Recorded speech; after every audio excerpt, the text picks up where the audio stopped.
I was kind of hoping all the countries in the world would get along, that there would be harmony and children dancing in fields of daffodils all over the globe. But I guess if wishes were horses, we would bet on them at a racetrack, or something like that. Here at Radio AI, we are concerned with a certain cherubish midget with a chrome dome. You know, the guy with the billion-dollar palaces, yachts the size of city blocks, who kills people without guilt or remorse. His name is Vlad, but he is much worse than Vlad the Impaler, and this is why. In the remote confines of a prison north of the Arctic Circle, Russian opposition leader Alexei Navalny breathed his last on Friday. His demise wasn't a result of natural causes or mere accidents. It was a calculated act of brutality orchestrated by a regime that fears nothing but the truth. Vladimir Putin may not have wielded the physical weapon, but his hands are stained with Navalny's blood. Navalny dared to unveil the corruption and tyranny rampant within the Kremlin, armed with nothing but his wit and charisma. Despite our differences in ideology, we shared a common goal: the ousting of Putin's autocracy. His death marks not just the loss of a brave soul, but also the failure of Russian society to rise against oppression, echoing the tragic fate of Boris Nemtsov, who fell victim to an assassin's bullet in 2015. While Putin bears the ultimate responsibility for Navalny's demise, we cannot absolve ourselves of blame. The Russian people failed to match his courage when it mattered most. Despite moments of collective defiance, our efforts fell short, leaving us to ponder the what-ifs of history. Would we have been liberated or silenced forever? Furthermore, Western leaders must share the burden of culpability. Their tepid responses to Navalny's poisoning and subsequent imprisonment emboldened Putin, sending a message that his atrocities could be met with diplomatic niceties rather than concrete action. President Biden's hollow threats of consequences now face a damning test of credibility, with Putin daring the world to challenge him. Ukraine stands as a beacon of resistance against Putin's tyranny, yet Western support remains woefully inadequate. Instead of succumbing to partisan squabbles, leaders must arm Ukraine with the tools necessary to defend itself. Navalny's legacy demands nothing less than decisive action against those who would trample on freedom and human dignity. As we mourn Navalny's untimely demise, we must also confront the uncomfortable truth that complacency and cowardice have allowed Putin to tighten his grip on power. It falls upon us, both in Russia and the West, to honor his memory with the courage and resolve he exemplified till the very end. Much of this narrative comes from an article in the Wall Street Journal written by Garry Kasparov, the chess grandmaster. He is not much of a Putin fan, I can tell you that. Let's jump out to Main Street, USA, and ask people what they really felt, deep down in their souls. Our first comment comes from an unlikely source. His name is Jack Reacher, and we got a comment from him as he was about to brush his teeth in a public water fountain. Conflict will never be avoided by indecision and fear, but it will be made far more deadly and destructive. Look at the results achieved by Neville Chamberlain. How did that work out? Hey, it's Michael Cohen, the Trump lawyer from New York. What do you think, Michael?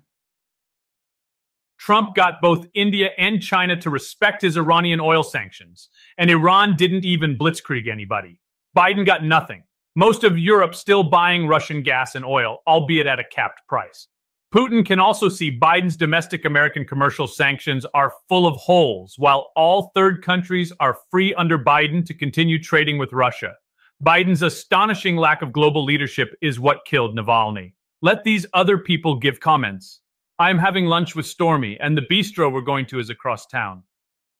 Indecision and fear are far more deadly. Look at Neville Chamberlain. Look at Putin's arsenal of nuclear weapons capable of vaporizing your children.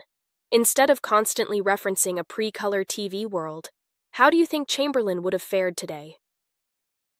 Mr. Biden can't hide behind Republican obstruction of Ukraine aid, as reprehensible as it is.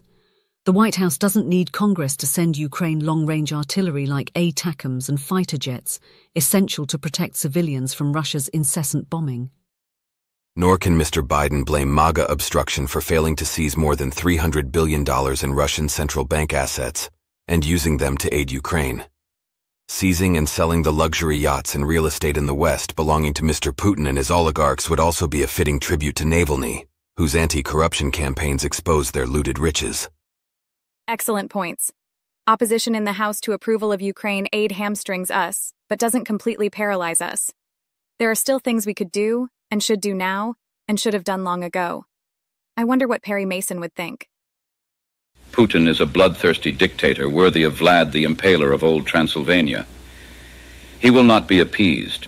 He knows no rules of humanity nor bounds to his ambitions. He will only respond to raw and superior power wielded with spine opposing him. In 2021, Biden threatened Putin with disastrous consequences if Navalny was harmed. The ball's in Joe's court. Perhaps Joe will meet with Mitterrand, the president of Germany, France and Sisi, Mexico's president, to strategize. Putin knows he has little to fear. For reasons I don't understand, most Russian citizens support the government of Putin, and the rest of them live in real fear of serious reprisals and repercussions if they speak out, even quietly amongst friends and family. This just shows how easily people can be brainwashed. This is not limited to Russia. Our current political machines rely on telling people what and how to think, which is often completely void of facts. And also I have come to realize it has little to do with education or developing nation. People are all the same everywhere. When bad people figure out how to exploit our basic instincts, bad things happen. And still, Trump failed to condemn Putin for Navalny's death. It is important to stand for free speech or it will die. If Mr. Carlson were still in Moscow, he could gape at the amazingly low price of human life in Mr. Putin's dictatorship. I wish people would just get along. It's time like this that we turn to people whose opinions we respect.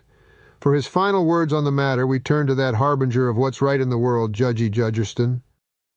My wife came back from her road trip to visit friends yesterday.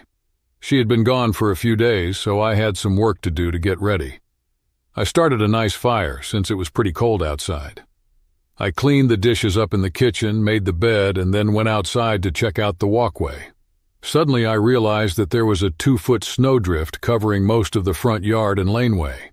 I shoveled it in 10-minute spurts. The last thing my wife needs to find when she gets back is a 230-pound frozen fat guy, frozen in the snow, clutching his heart. We pay a guy to plow our 400-foot country laneway, but by the time he gets around to us, I have already forged tracks in the laneway with our 4x4. When all was done, I made a strong cup of my favorite brew. Nescafe Instant, a whole rounded tablespoon, 2 teaspoons of sugar, and a splash of cream. My wife walked in the house at the expected time, and we quickly fell into a discussion about recent events as her visiting kept her from the news. She was deeply saddened by the news of Navalny. Fortunately, I had some good news to change the subject. I showed her my Expedia booking page. I had bought tickets to fly 2 of our grandchildren to Florida for March break, so the subject changed to a more pleasant one. I felt guilty, almost like what happened to Navalny didn't matter. But it does to me and like-minded folks around the world, I am sure. I'm going to continue with my mission to inform my community about political and international events. I will do so in an unbiased manner. Hopefully, intelligent people will gain further knowledge of the effects of corruption without being influenced by right-wing propaganda. Let's not dwell on Navalny. Instead, let's honor him by continuing his work and support true democracy wherever and whenever we can. My grandchildren and whoever you hold as dear will be better off as a result.